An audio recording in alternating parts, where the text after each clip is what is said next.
Hello दोस्तों, आप सभी का स्वागत है ज्ञान स्टोरी चैनल में। चैनल को सब्सक्राइब जरूर कर ले। दशरथ के यहाँ कोई संतान नहीं हो रही थी। निराश होकर गुरु वशिष्ठ से कहा। गुरु वशिष्ठ के कहने पर यज्ञ हुआ तो राम आए। राम जी को प्रकट कराने के अन्य कई कारण हैं, अन्य कई भूमिकाएं हैं, कई लोगों को श्रेय मिलेगा, लेकिन मुख्य श्रेय गुरु वशिष्ठ को मिलेगा। ईश्वर को प्रकट होना है तो कोई साधारण घटना नहीं होती। राम के रूप में ईश्वर प्रकट हुए, इसका एक कारण वशिष्ठ भी थे। वशिष्ठ के काल में जितनी महत्वपूर्ण घटनाएं हुई, वे रामराज्य में सहायक बनी। एक तरह से वे रामराज्य रूपी महल के संबल थे। भरत को ऐसा राज्य नहीं चाहिए जिसमें राम न हो, मगर पिता आदेश से बंधे राम नहीं मानते। चरण पादुका लेकर भरत आते हैं, उसी को सिंहासन पर प्रतिष्ठित करके राज्य चलाते हैं। भरत नंदीग्राम में रहकर गुरु वशिष्ठ जी से आज्ञा मांगकर राज्य का संचालन करते थे। तो अभिप्राय ये कि वशिष्ठ जी ने अपने ज्ञान पुण्य प्रताप से रघुवंश को ऊंचाई पर पहुंचा दिया। ऋषि वशिष्ठ को राजा बने बिना जो सम्मान प्राप्त था, उसके सामने राजा का पद छोटा दिखता था। वशिष्ठ संत शिरोमणि है, गुरु शिरोमणि है, ज्ञान शिरोमणि है। आध्यात्मिक संसार में जितने भी सोपान हो सकते हैं, उसके शिखर पर विद्यमान है गुरु वशिष्ठ। कालिदास ने लिखा है कि जो रघुवंशी थे वे विद्या का अभ्यास करते थे। युवा अवस्था में विवाह करके और प्रजा के रंजन के लिए, प्रजा की सेवा के लिए पुत्र की प्राप्ति करते थे। जहां वृद्धावस्था आए वहां मुनि का जीवन जीते थे। वैसे ही रघुवंशी लोग अपने प्राणों का त्याग करते थे।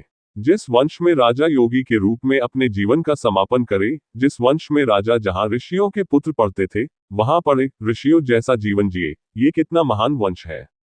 विश्वामित्र वशिष्ठ जी की गौ कामधेनु पुत्री का नंदिनी का अपहरण करना चाहते थे। विश्वामित्र जी की सेना हार गई। ऋषि से पराजित होने के बाद विश्वामित्र जी को लगा कि सामान्य बल से तपोबल श्रेष्ठ है। विश्वामित्र तपोबल अर्जित करने में जुट गए। फिर वशिष्ठ के पुत्रों को मार दिया, लेकिन वशिष्ठ जी ने अपने ऋषित्व को कहीं भी क्षतिग्रस्त नहीं होने दिया। विश्वामित्र ने फिर तपस्या शुरू की। कहते हैं कि उन्होंने महाराज सुदास को शाप देकर 12 वर्ष के लिए राक्षस बना दिया। उस राक्षस ने ही वशिष्ठ जी के पुत्रों को नष्ट कर दिया था। शिष्ट कभी क्रोधित नहीं होते थे, हमेशा ही संयमित और प्रसन्न रहते थे। जो गुरु की सबसे ऊंची स्थिति है, वे संयमित रहकर सब कुछ करते थे। यही कारण था कि अंत में विश्वामित्र जी को झुकना पड़ा। विश्वामित्र बोलते थे, जब तक वशिष्ठ जी मुझे ब्रह्मर्षि नहीं कहेंगे, तब तक मैं ब्रह्मर्षि नहीं हूं। जिनके 100 बच्चों को नष्ट कर दिया, उन्हीं से ब्रह्मर्षि की उपाधि लेने की कोई कल्पना नहीं कर सकता। कितनी दयालुता होगी, कल्पना कीजिए। पुत्रों को मारने वाले को माफ कर दिया।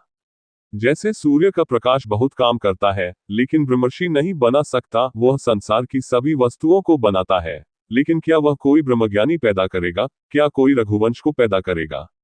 रघुवंशी सूर्यवंशी ही है, लेकिन रघुवंशियों को जो ज्ञान हुआ, वह वशिष्ठ जी के कारण ही हुआ। वशिष्ठ इसलिए श्रेष्ठ है, रघुकुल की परंपरा का वे पालन करवाते हैं। अध्यात्म रामायण में लिखा है कि यदि भरत शरीर छोड़ देते तो राम मुश्किल में पड़ जाते। राम बार बार दोहराते हैं कि पिता की कीर्ति अनुकरणीय है, अनुपम है, उसके लिए हम लोगों को प्रयास करना चाहिए। इन सभी क्रमों, स्थानों, व्यवस्थाओं में गुरु वशिष्ठ की अहम भूमिका है और गुरु वशिष्ठ कहीं से भी लालची नहीं है, क्रोधी नहीं है, संपूर्ण ज्ञानी है।